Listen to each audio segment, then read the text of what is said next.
The HOA just made a $47,000 0 cents mistake. They stole it from my 82-year-old grandfather, and now they're trying to take his house. They thought they were preying on a confused Korean War veteran. What they didn't know is they had just picked a fight with his granddaughter, a cybersecurity specialist who traces digital footprints for a living. Every illegal transfer and bogus fee leaves a trail, and they have no idea I know exactly how to follow it. They declared war on the wrong family. Drop a comment if you've ever dealt with an HOA from hell, because what I'm about to show you will blow your mind. My name is Alex Morgan. I'm 34 years old, and before this domestic nightmare unfolded, I genuinely believed the most significant threats to my family's well-being were from foreign cyber terrorists, not the meticulously landscaped tyrants living 3 streets over. Life had thrown me a few curveballs recently. A divorce I hadn't seen coming left me emotionally and financially adrift. Moving back in with my grandfather, Walter, was meant to be a temporary port in the storm, a chance for me to regroup while being close to the only stable father figure I'd ever known. He had been the anchor of our small corner of Willow Creek Estates for over 40 years. This was long before the neighborhood became a status symbol, back when it was a community of working-class families who borrowed cups of sugar and helped each other fix their cars. Walter's house stands on a desirable corner lot, but its real treasure is the sprawling vegetable garden in the backyard. It's a masterpiece of cultivation. We're talking tomatoes the size of softballs, sweet and heavy on the vine, cucumbers so crisp they could feed a family of 4, and enough fragrant herbs to stock a small farmer's market. My grandfather has a kind of magic in his soil-caked fingers. Every morning, the crunch of fallen autumn leaves under his worn leather boots was the neighborhood's natural alarm clock as he made his daily inspection rounds, a mug of coffee in one hand. This garden wasn't just a hobby, it was his sanctuary, his connection to my late grandmother, Eleanor. They had planted the first seeds together the day they moved in, but around 2019, the soul of Willow Creek began to change. New money flowed in, replacing modest ranch-style homes with sprawling, cookie-cutter McMansions. Practical pickup trucks were traded for oversized luxury SUVs that never saw a speck of mud. And with this new wave of residents came Margot Blackwood.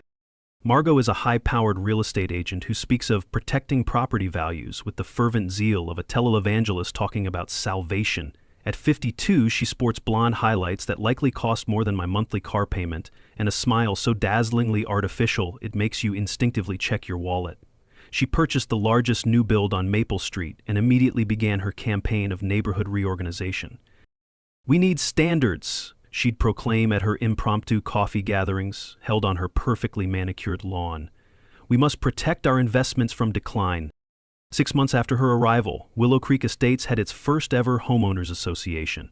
The vote was a masterclass in strategic manipulation, scheduled during a freak blizzard on the Tuesday before Thanksgiving, a time when many of the older, long-time residents were either out of town or unable to navigate the treacherous roads. But it passed, and just like that, Margot Blackwood became president of a newly minted HOA, wielding the power to fine, harass, and systematically dismantle the lives of anyone who didn't conform to her vision of suburban perfection. The first shot in her war against my grandfather was fired over his garden. An official-looking letter printed on heavy cardstock with an embossed HOA logo arrived in his mailbox. It declared his 40-year-old vegetable patch a non-compliant landscaping feature and slapped him with a staggering $500 0 cents fine. The metallic taste of pure rage filled my mouth when he later showed me the letter. This garden was Walter's legacy. It was his daily meditation, his connection to my grandmother, and his way of sharing his bounty with the neighborhood kids every summer. Margot wasn't finished. The next letter was even more cruel. It demanded the immediate removal of Walter's wheelchair ramp, which he had painstakingly installed himself in 2018 after a minor stroke. The ramp, according to the HOA, was an unapproved architectural violation that detracted from the neighborhood's aesthetic unity. That ramp was a monument to Walter's fierce independence. He'd refused all offers of help, spending 3 weeks in his garage measuring, cutting, and hammering each board into place. The sound of his labor had been a comfort, a testament to his resilience. I remembered the pride in his voice when he called me, halfway across the world, to describe his finished work. Now it was under attack. Walter showed me the second letter, his hands shaking more than usual. His voice was barely a whisper. "Maybe they're right, Alex. This neighborhood is changing. Maybe I'm just too old to keep up." That was the moment I understood. This wasn't about gardens or ramps. This was a calculated campaign of elder displacement designed to push out the original homeowners to make way for Margot's sanitized, high-value vision of suburbia, and I was not going to let that happen. 2 weeks after my return, Margot made her next move. This time, her target was Walter's pride and joy, his 1970 Ford F-150. That truck was more than just transportation. It was a part of Walter's identity. It was a classic, navy blue workhorse with more character than a Hemingway novel. Its dented flatbed had hauled lumber for half the porches in the neighborhood, delivered Christmas trees to families who couldn't afford one, and served as the unofficial moving van for anyone in need. The big red toolbox bolted to the back had helped build tree houses, fix leaky faucets, and probably saved more marriages than most therapists. But according to Margot's newly enacted vehicle aesthetics policy, Walter's beloved truck was now classified as a commercial vehicle being stored in a residential zone.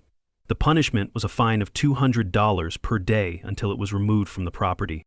I watched from the kitchen window as Margot herself, phone in hand, circled the truck, snapping pictures from every angle like a crime scene photographer.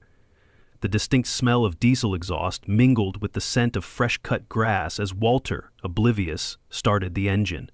Its familiar, reassuring rumble had been the sound of reliable mornings for over 4 decades. That evening, Margot posted the photos on the official community Facebook page. The caption was designed to incite a mob. "Residents of Willow Creek, this is a prime example of what happens when we fail to enforce our community standards. Our property values are a shared responsibility. Let's protect our investment." She had successfully whipped the newer residents into a frenzy about property value degradation. Suddenly, my grandfather's historic truck was public enemy number 1. Comments flooded the post. "An absolute eyesore," one new resident wrote. "My clients would never buy here if they saw that rusting heap," another chimed in. But here's the thing about fighting people who believe they are intellectually superior. They often underestimate their opponents. While Margot was busy playing social media warrior, I was doing what I do best, digging through digital archives and public records. HOA formation is governed by strict legal procedures, and every state has regulations about how they must be established. I pulled the articles of incorporation, the voting records from that snowy November day, and all the associated proxy authorizations. What I discovered was a blatant act of fraud. Only 40% of eligible households had actually cast a vote to establish the HOA. State law required a 51% quorum for the vote to be legally binding. Margot had bridged the gap using proxy votes from snowbirds, seasonal homeowners who were in Florida or Arizona at the time of the vote. But here was the smoking gun. Those proxy signatures were electronic, supposedly submitted through a secure online portal. The metadata on the digital signature files was irrefutable. They were all created on the same computer, from the same IP address, geotagged to a coffee shop 2 towns over, within a 6-hour window 3 days after the meeting had already occurred. I meticulously documented every irregularity, compiled it into a formal complaint, and filed it with the state board that oversees homeowners associations. Knowledge nugget 1. An HOA's power is not absolute. Its formation requires strict adherence to state law, including majority approval from all eligible residents. Always verify that voting records and proxy authorizations are legitimate. Margot's response was as swift as it was predictable. Within 48 hours, Walter received another letter, this one dripping with fabricated authority. Claimed he had never paid the mandatory one-time HOA initiation fee of $2,000, 0 cents. The invoice was backdated to 2019 and, to my horror, included what appeared to be Walter's digital signature on a payment authorization form he swore he had never seen. Walter stared at the signature on my laptop screen, his weathered face a mask of confusion and distress.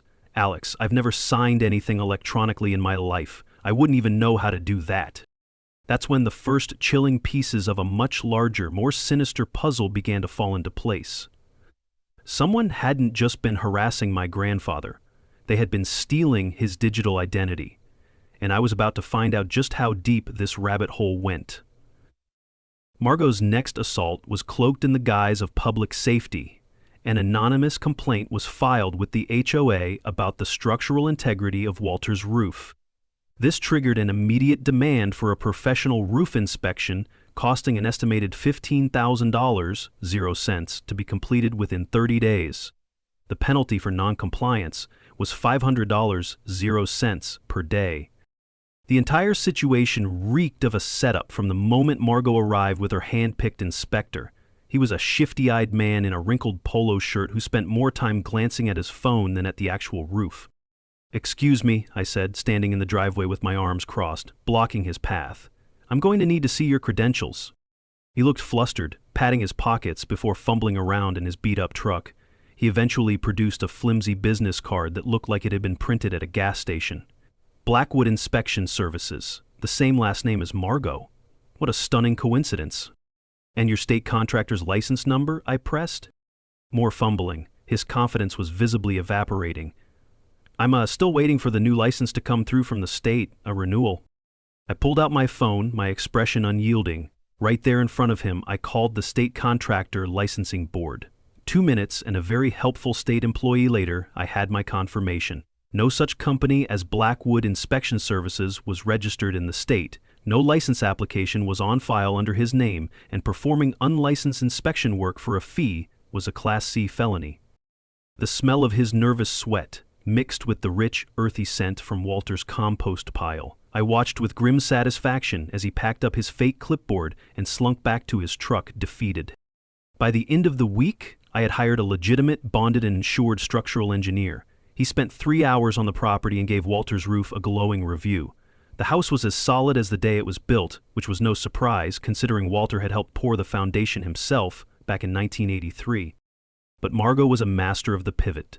Faster than a politician in an election year, she abandoned the roof narrative and immediately manufactured a pest control emergency, claiming Walter's organic composting setup was attracting rodents.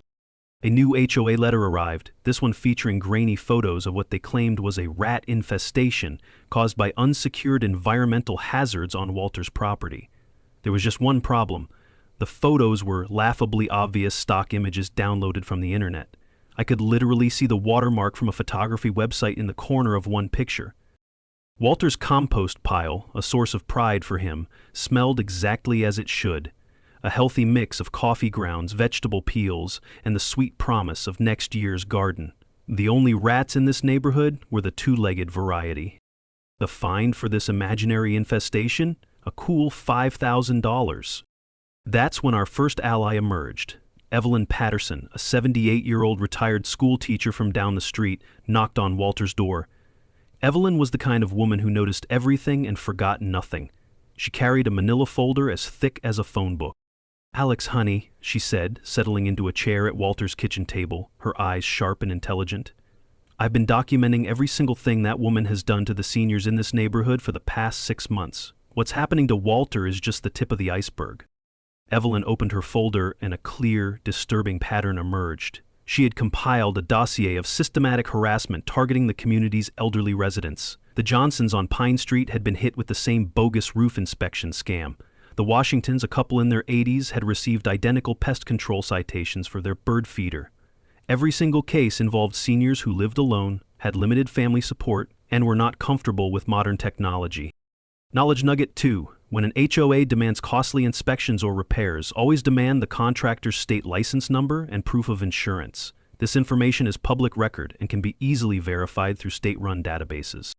But as Evelyn spoke, another, more sinister pattern began to surface. Every single targeted senior had mentioned the same thing. A very helpful young man from the HOA had recently visited them, offering free assistance with setting up online banking and electronic document systems to make paying dues easier.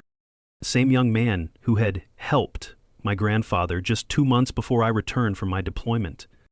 Margot's third major assault targeted Walter's solar panels, a system he'd proudly installed in 2015 to cut his electric bill and reduce his carbon footprint. Suddenly, these panels were reclassified as unauthorized utility connections that required immediate removal because they hadn't been pre-approved by the Architectural Review Committee. Never mind that the Architectural Review Committee didn't exist in 2015. Never mind that Walter possessed a folder thick with the proper city permits and signed approvals from the utility company. Margot's letter was unequivocal.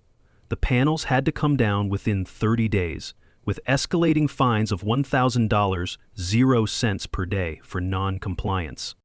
The gentle, almost silent whir of the solar panel inverters had become the soundtrack of Walter's mornings, a clean electrical hum that represented his independence and forward-thinking spirit.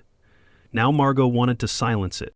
I pulled the original installation permits, photographed every official stamp and signature, and documented the complete timeline. The panels were 100% legal, properly installed, and grandfathered in under any new regulations. But then Margot played her trump card. She got her cousin, a mid-level manager in the city code enforcement office, to issue a formal violation notice for the exact same panels that had passed a city inspection with flying colors 7 years earlier. That was the moment I realized this wasn't just a case of HOA overreach. This was coordinated corruption with tentacles reaching directly into our local city government. Margot's real estate company stood to gain a significant financial windfall every time an elderly resident was harassed into selling their home, and she had family members positioned in key agencies to help her make it happen. While I was building our legal defense, I began tracking the HOA's financial transactions. Publicly available records showed some interesting patterns. Every time an elderly resident paid a large fine or was forced to sell their house, the HOA made large consulting payments to a shell company called Blackwood Development Group, LLC. 3 guesses who owned it. The real bombshell, however, came when Walter showed me his latest bank statement. $8,000 in retroactive monthly HOA fees, dating all the way back to 2019, had been automatically deducted from his checking account. The HOA produced payment records showing Walter had agreed to these electronic withdrawals, complete with digital authorizations he swore he had never, ever made. Walter's hands shook as he pointed to the withdrawal dates on the statement. "Alex, I've never authorized an automatic payment in my life. I don't trust computers with my money. I pay my bills with checks." The pattern was now terrifyingly clear. Someone with direct access to Walter's banking information and his digital identity was systematically draining the accounts of elderly residents while simultaneously building a fraudulent paper trail of authorizations to cover their tracks. Every illicit transaction showed the same digital signature, was routed through the same IP address, and had timestamps clustering around late Friday afternoons and weekends, times when banks were closed and transaction confirmations wouldn't be processed or noticed until Monday morning. Knowledge nugget 3. HOA rules and fees cannot be applied retroactively to pre-existing installations or improvements. Any attempt to do so is legally invalid and a potential indicator of fraudulent activity. That night, I sat in Walter's basement office, the room illuminated only by the blue glow of my 3 computer monitors. The air smelled of old electronics and dust. Evelyn Patterson's words echoed in my head about the helpful young man who had spent an hour with Walter, setting up his online banking and installing special security software to protect him from hackers. I was beginning to suspect that the biggest security threat wasn't an external hacker trying to get in, it was the helpful insider who was already there. It was time to find out exactly what kind of help my grandfather had received. The malware was elegant, I had to give them that. It was a beautifully crafted Trojan horse, hidden deep within Walter's computer system and cleverly disguised as a legitimate piece of HOA compliance software. It was a keylogger, capturing every password, every bank transaction, and every digital signature Walter made. I found it buried in a folder labeled Willow Creek _Security Suite, installed 3 months prior by someone with full administrator access to Walter's computer. The installation log was precise. It happened on a Saturday afternoon, the exact day Walter had received help from that charming, helpful young man from the HOA. This was no amateur operation. The malware was sophisticated and insidious. It not only captured banking credentials and duplicated digital signature files, but was also programmed to take periodic screenshots during sensitive online transactions. Every single piece of Walter's digital life had been compromised and stolen. The metadata from the malware's command control server led me to its source, Tyler Blackwood, age 24, Margot Blackwood's son. According to his polished social media profiles, he was a self-employed cybersecurity consultant who specialized in senior citizen online protection services. Tyler had been making house calls throughout Willow Creek Estates, offering his free computer help to the neighborhood's elderly residents. What he was actually doing was installing a digital crowbar that gave him complete access to their financial lives. I began to trace the digital footprints, and they spread like a virus across 3 counties. I uncovered a network affecting at least 47 seniors. The total amount stolen, as far as I could calculate, was over $380,000, 0 cents. Every victim told the same story: a helpful young man, a free computer setup, mysterious bank withdrawals, and a sudden onslaught of HOA harassment that coincidentally began right after the new security software was installed. Walter sat in his worn kitchen chair, staring at the printouts of evidence I had spread across the table. The relief in his voice was heartbreaking. So I'm not losing my mind? I really didn't authorize those payments. No, Grandpa, I said, my hand on his shoulder. You've been the victim of a very sophisticated and cruel scam, one that was designed to make you think you were forgetting things. Evelyn Patterson had tears in her eyes when I showed her the findings. Tyler had helped her too, installing the same malware on her laptop and gaining access to her modest retired teacher's pension. This was so much bigger than HOA harassment. This was systematic, predatory elder fraud, using the HOA as a weapon and a cover story. Margot's real estate company had already acquired 12 homes from delinquent HOA members who couldn't keep up with the escalating fines and mysterious bank withdrawals. The pattern was surgical in its precision: target elderly residents who lived alone, compromise their digital security, drain their bank accounts through fraudulent HOA fees and backdated charges, and then, when they were financially and emotionally broken, force them to sell their homes at below-market prices directly to Margot's company. Knowledge nugget. 4. Never allow a stranger, especially one with a vested interest, to install software on your personal computer. Legitimate security software comes from established, reputable companies, not from door-to-door service providers offering free help. For the first time since this nightmare began, I felt a surge of adrenaline. Not of anger, but of purpose. My cybersecurity expertise wasn't just useful anymore, it was the key that would unravel this entire criminal operation. But I couldn't do it alone. Taking down a network this sophisticated and corrupt would require more than just digital evidence. I needed a team of allies who understood financial crimes, elder abuse law, and the power of public exposure. It was time to assemble my own task force and turn the tables on Margot Blackwood's suburban empire. Building a formidable case against an organized elder fraud ring requires the right team. I was lucky. My time in the military and consulting had connected me with people who specialized in exactly this kind of fight. Evelyn Patterson became my director of human intelligence. At 78 years old, with the sharp investigative instincts of a seasoned detective, she had already done months of groundwork. Her weekly coffee clatches with the neighborhood seniors transformed into unofficial intelligence briefings where victims shared their stories and, under her guidance, began collecting their own evidence. Detective Ray Kowalski was a former colleague from my cybersecurity consulting days who had left the private sector for the Financial Crimes Division of the state police. Ray had been tracking disparate elder fraud networks across the state. He was thrilled and disturbed to find a case with such a clear, centralized digital evidence trail. "Alex, what you've uncovered here is bigger than just your neighborhood," Ray explained, his pen flying across his notepad as we met at a diner far from Willow Creek. "This pattern of malware and HOA pressure matches reports we've been getting from suburban communities across 3 counties.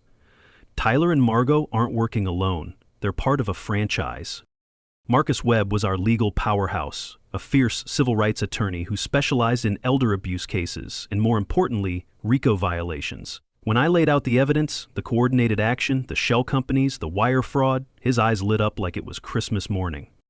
"This isn't just fraud, Alex. This is racketeering," he said, the smell of fresh legal documents and brewing coffee filling his office.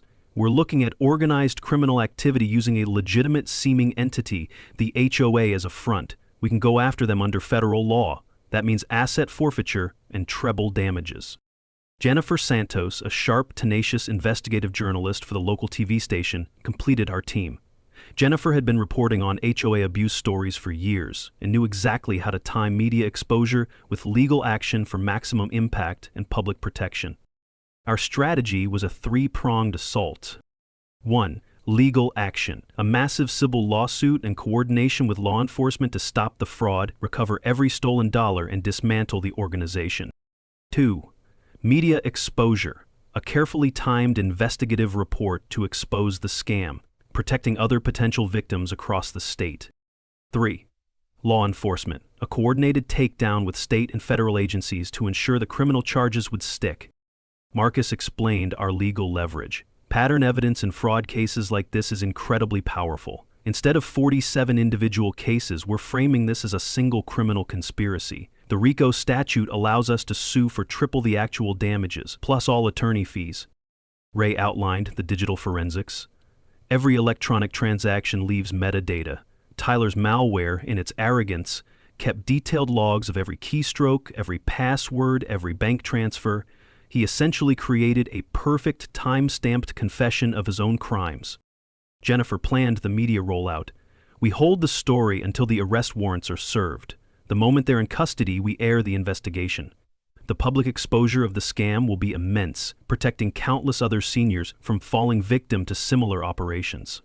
Knowledge Nugget 5. Elder fraud protection starts with education. Never give remote computer access to a stranger. Always independently verify financial transactions with your bank and report any suspicious activity immediately to both local police and your state's elder abuse hotline.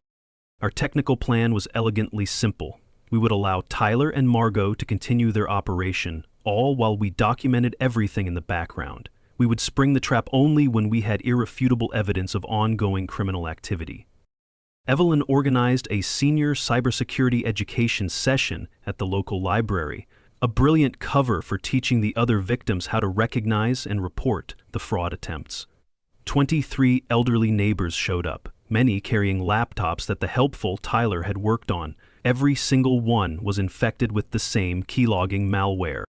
Marcus began preparing the civil asset forfeiture paperwork, targeting Margot's real estate company accounts, her home, her cars, and every asset purchased with the proceeds of their crimes. Ray coordinated with federal financial crimes investigators, linking our local case to the broader interstate fraud patterns. This was no longer just about Willow Creek Estates. It was about protecting elderly communities everywhere. Our greatest weapon, however, was Margot and Tyler's own arrogance. We let them think they were winning. The best way to catch criminals is to give them enough rope to hang themselves, and we were about to find out just how much rope they needed. Margot must have sensed that the ground was shifting beneath her feet because she accelerated her timeline with the wild desperation of a gambler doubling down on a losing hand.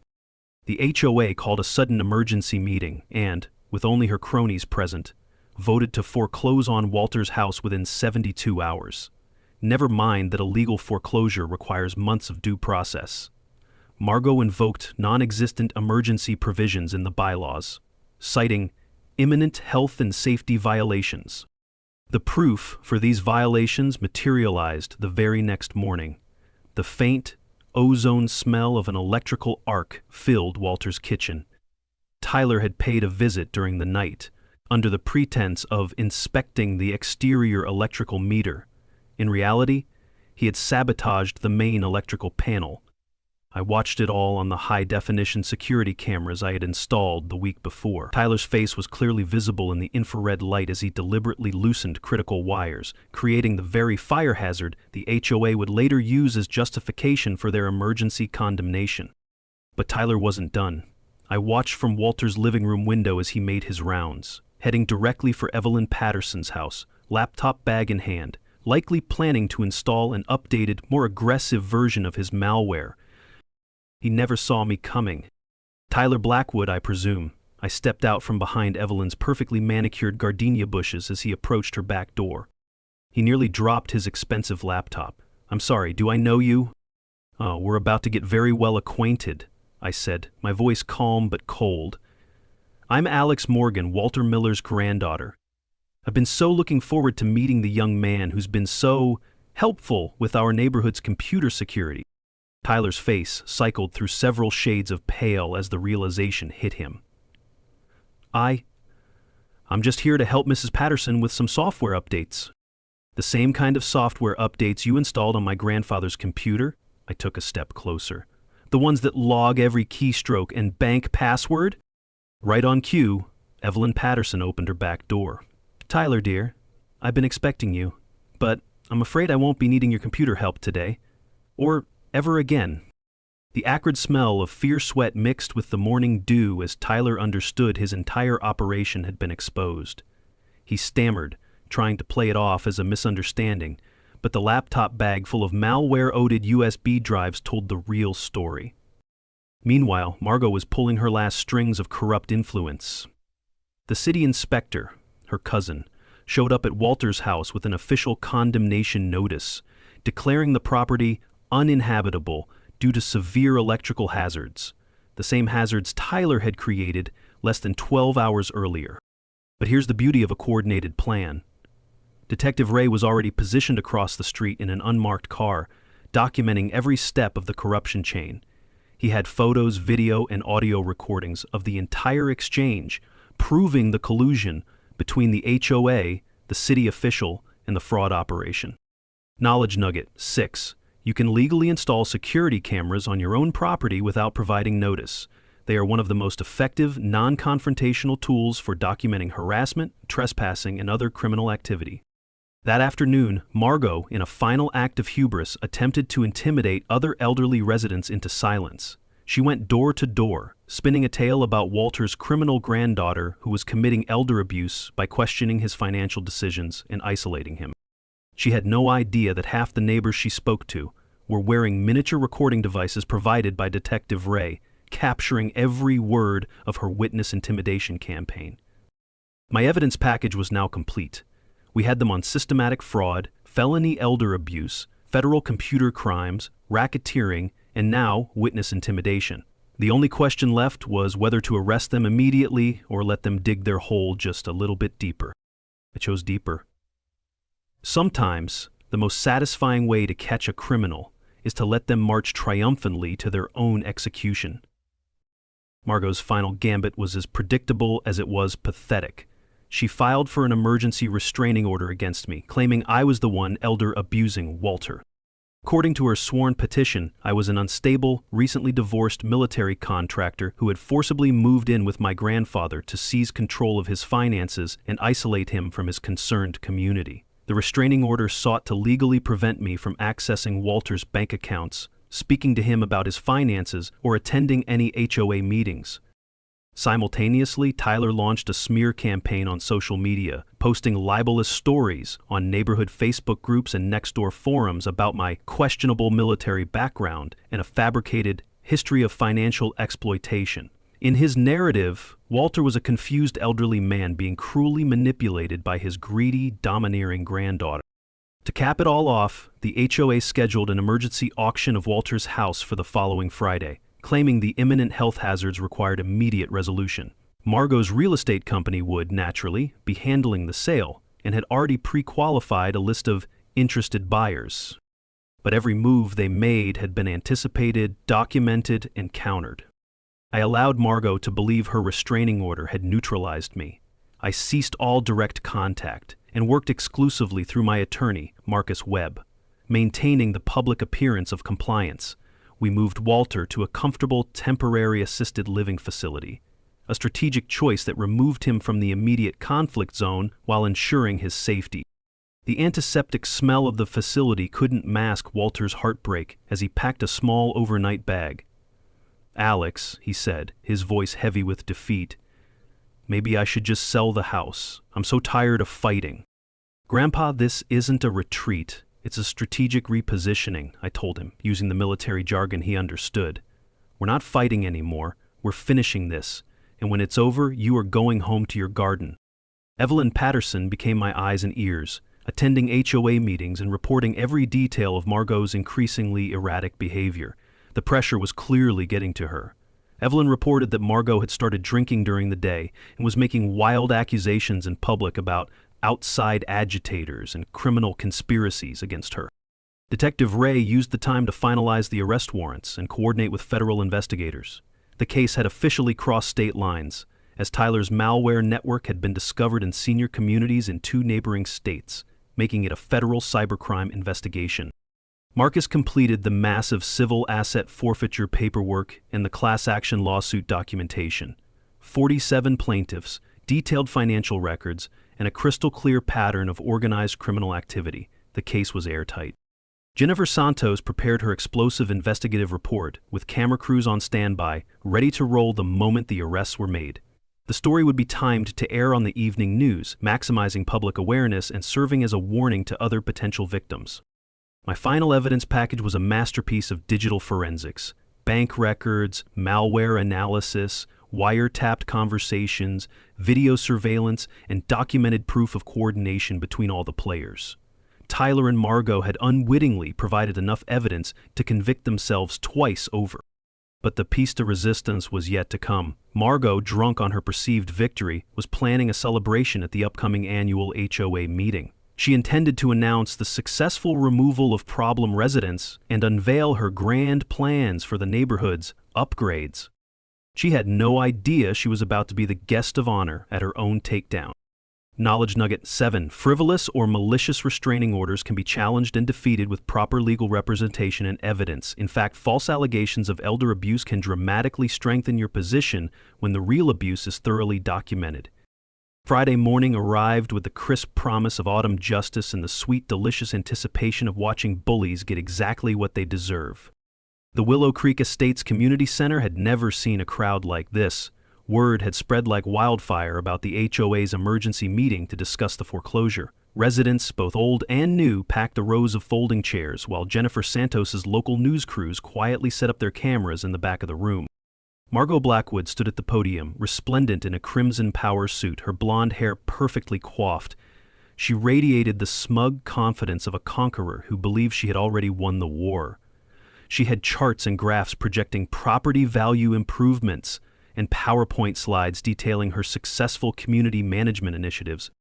"Ladies and gentlemen, neighbors," Margot announced, her voice ringing with satisfaction, "I am so pleased to report the successful removal of several problem properties that were dragging down our community's standards and property values. Today marks a glorious new chapter for Willow Creek Estates."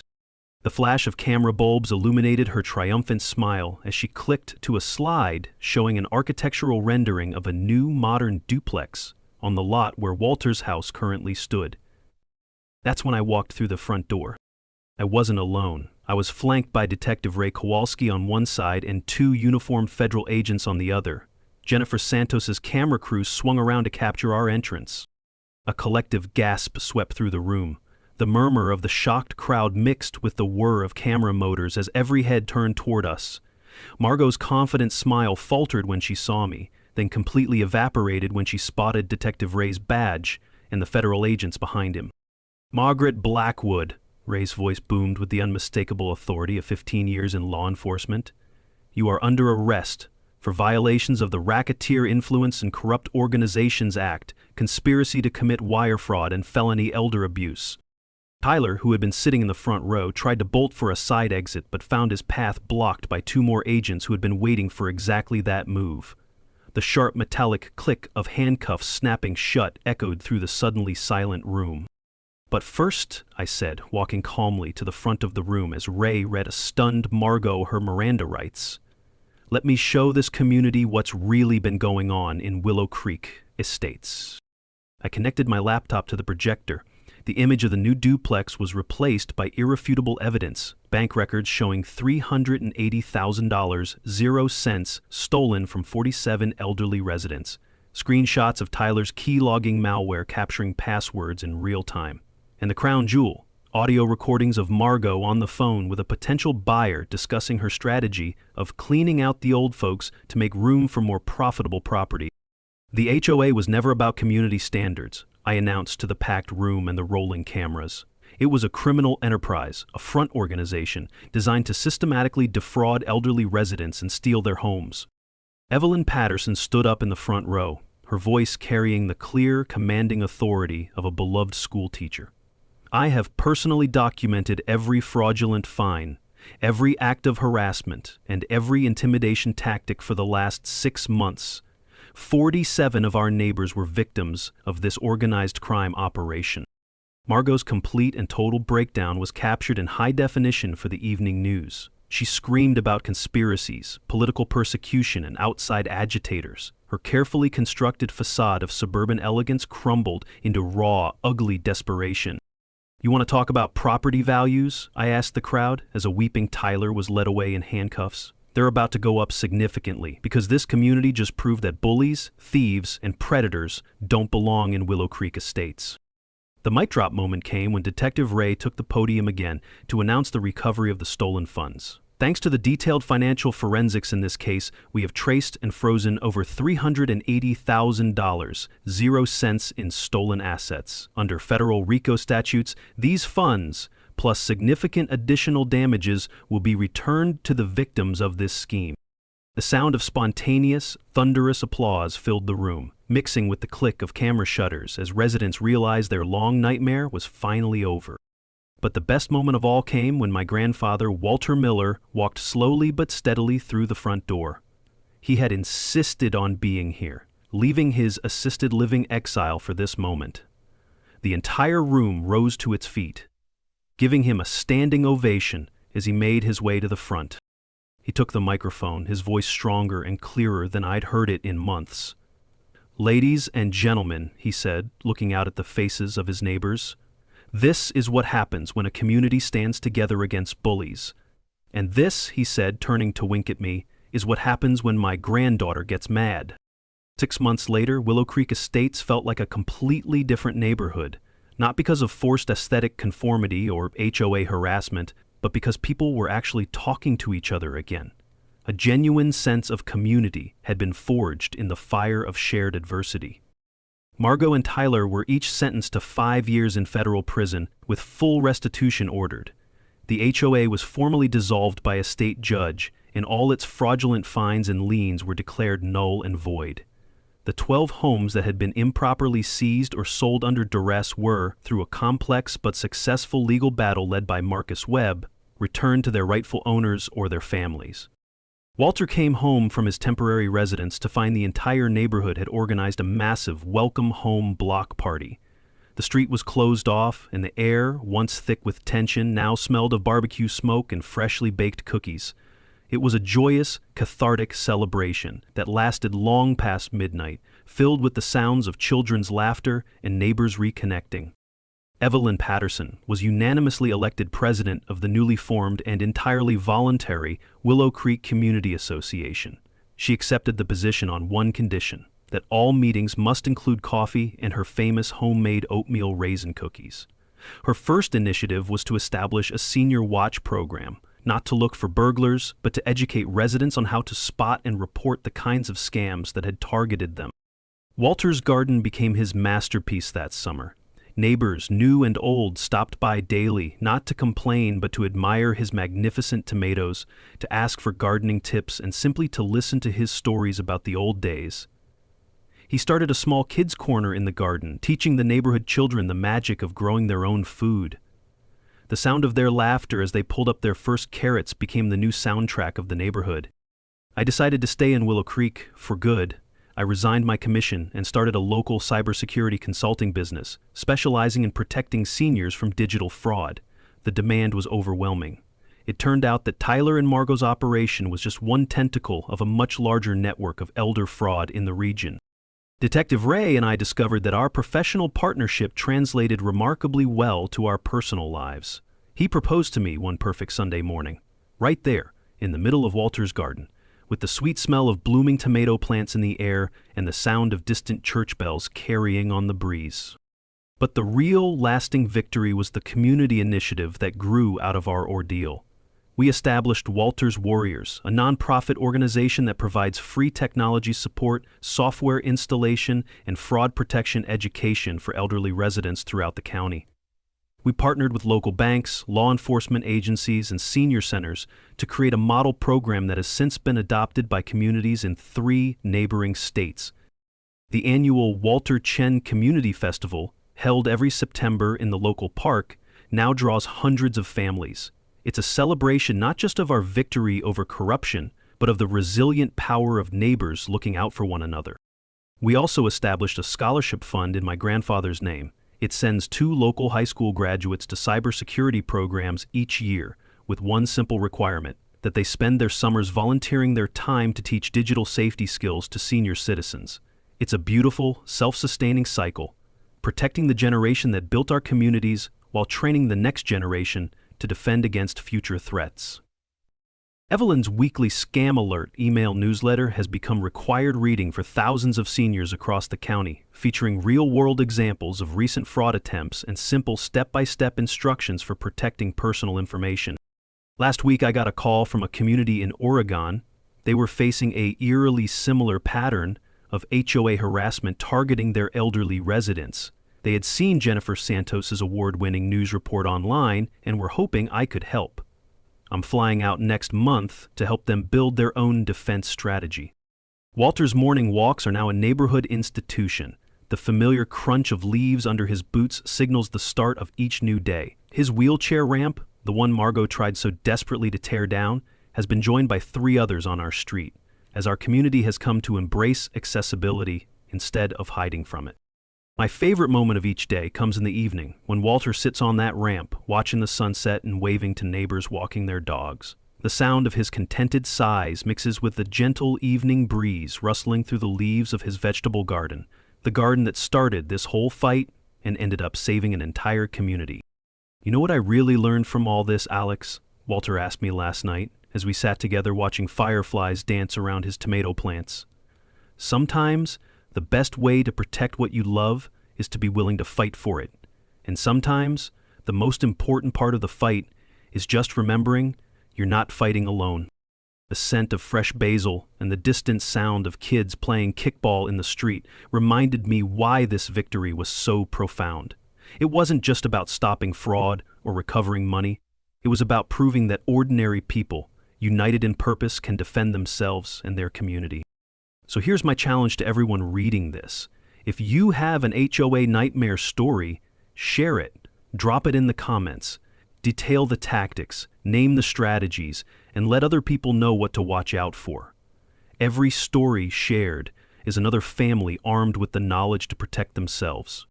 And if this story helped you, hit that subscribe button. I have more cases to share, more lessons to teach, because the unfortunate truth is that bullies and predators count on good people being too intimidated, too isolated, or too overwhelmed to fight back. But when a community stands together, armed with knowledge and determination, those bullies discover they've picked the wrong neighborhood to terrorize. Now go check on your elderly neighbors. Help them update their computer security. And most importantly, make sure they know they are not fighting alone.